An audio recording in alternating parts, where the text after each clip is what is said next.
Second exercise है inverse of A square matrix. First exercise कर चुके हैं। Inverse of A square matrix का इनवर्स होगा। इनवर्स रेक्टेंगुलर मैट्रिक्स का पॉसिबल नहीं है।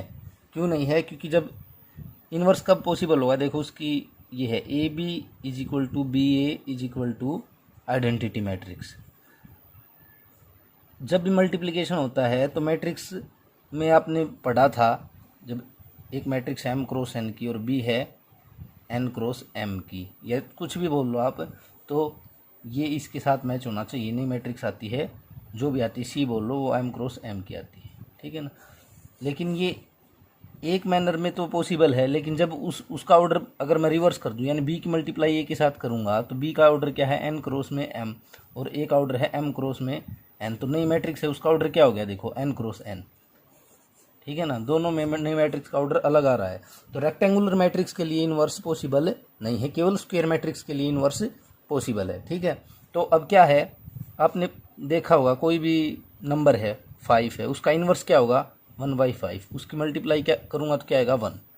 तो ये वही बात है कि एक मैट्रिक्स है स्क्वायर मैट्रिक्स ए, उसकी मल्टीप्लाई दूसरी मैट्रिक्स के साथ हो और वो क्या आ जाए 1। 1 क्या होती है, आइडेंटिटी मैट्रिक्स का डिटर्मिनेंट होता है, और बी डॉट ए सेम हो, ये A B A identity matrix के साथ के इक्वल आ जाए, तो ए क्या है, इन्वर्टिबल।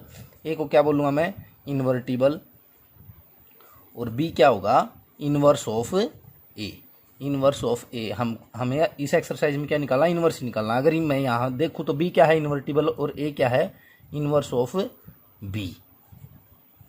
तो ये दो मैट्रिक्स होती हैं, एक दूसरे का इनवर्स भी बोल सकते हैं, ठीक है ना। तो ए का इनवर्स क्या है, बी, तो बी सिंपली क्या है, inverse of A. Inverse of A क्या हुआ 1/a, और 1/a को क्या लिखूँ, ए इनवर्स। अब इसको मैं इसमें पुट कर तो ए डॉट ए इनवर्स किसके बराबर, आइडेंटिटी, या मैं बोल लूँ ए इनवर्स डॉट ए, ये क्या है, आइडेंटिटी मैट्रिक्स। ये क्या है, इनवर्स। हमें ये फाइंड आउट करना है।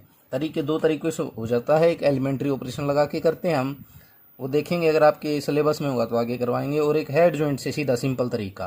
तो हम एडजॉइंट आपको निकालना आता है, कोई भी मैट्रिक्स है उसके कोफैक्टर निकालो और उसका ट्रांसपोज कर दो, एडजॉइंट आ जाता है। लेकिन अब इनवर्स निकालते हैं हम। इनवर्स के लिए कुछ कंडीशन होती है। कंडीशन क्या है, इनवर्स किस मैट्रिक्स का पॉसिबल होगा, इनवर्स उस मैट्रिक्स का पॉसिबल होगा जो नॉन सिंगुलर हो, यानी डिटर्मिनेंट ए क्या हो, non zero. Non singular matrix का ही इनवर्स,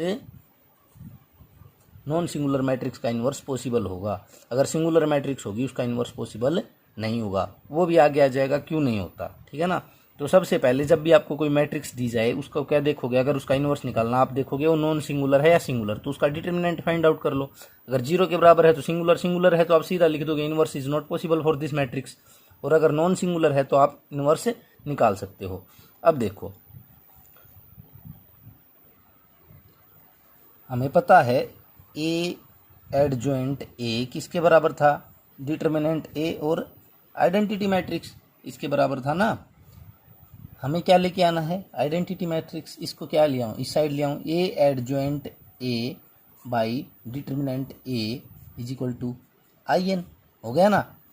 अब देखो, ए की मल्टीप्लाई बी के साथ तो क्या है, आइडेंटिटी मैट्रिक्स, यानी बी क्या था, हमारा ए इनवर्स। तो ए इनवर्स किसके बराबर हुआ, एडजॉइंट ए बाई डिटर्मिनेंट ए। ये आपके ए इनवर्स की वैल्यू है। जब भी आप ए इनवर्स निकालोगे कोई भी मैट्रिक्स, उस मैट्रिक्स का एडजॉइंट निकालो, डिटर्मिनेंट निकालो, और एडजॉइंट ए को डिटर्मिनेंट ए से डिवाइड कर दो, आपके पास इनवर्स आ गया। अब देखो, डिटर्मिनेंट ए 0 क्यों नहीं हो सकता। अब किसी भी संख्या के नीचे या किसी भी चीज़ के नीचे हम 0 लेके आएंगे डिवाइड में, तो क्या हो जाता, नॉट डिफाइंड होता, तो वो पॉसिबल नहीं होता ना। इसीलिए डिटर्मिनेंट क्या होता है, यानी मैट्रिक्स क्या होनी चाहिए, नॉन सिंगुलर। और ये नेसेसरी कंडीशन है। हम बोलते हैं ना कि कोई भी मैट्रिक्स है उसका इनवर्स तभी पॉसिबल होगा जब वो क्या हो, नॉन सिंगुलर। तो ये नेसेसरी, कोई आपको बोले what is the necessary and sufficient condition that matrix for matrix inverse, तो नेसेसरी कंडीशन तो ये हो गई कि नेसेसरी कंडीशन क्या होगी भाई, डिटर्मिनेंट ए हमेशा नॉन जीरो ही होगा। तो उसको आप ऐसे सोल्व कर सकते हो। सफिशिएंट कंडीशन के लिए आप क्या बताओगे, आप डिटर्मिनेंट ए को नॉन जीरो मान के चलो, ठीक है। ये आप देख लेना, उसमें दे रखा है, एक बार खुद सोल्व करना। देखो, सफिशिएंट कंडीशन में बता देता हूँ। सफिशिएंट कंडीशन में क्या होता है कि डिटर्मिनेंट ए है वो क्या है आपका, नॉन जीरो। आपको यही प्रूव करना है ना। तो आप क्या बोलो, अगर मेरी मैट्रिक्स है ए, स्क्वायर मैट्रिक्स है एन रो की, और बी अनदर मैट्रिक्स है जो ए का इन्वर्स है, तो उससे क्या आता है आपका आइडेंटिटी मैट्रिक्स। अब आप दोनों साइड क्या कर दो, डिटर्मिनेंट कर दो, बोथ साइड इन डिटर्मिनेंट। डिटर्मिनेंट अलग अलग पे जा सकता है, डिटर्मिनेंट ए डिटर्मिनेंट बी। और आइडेंटिटी मैट्रिक्स का डिटर्मिनेंट क्या होता है, 1।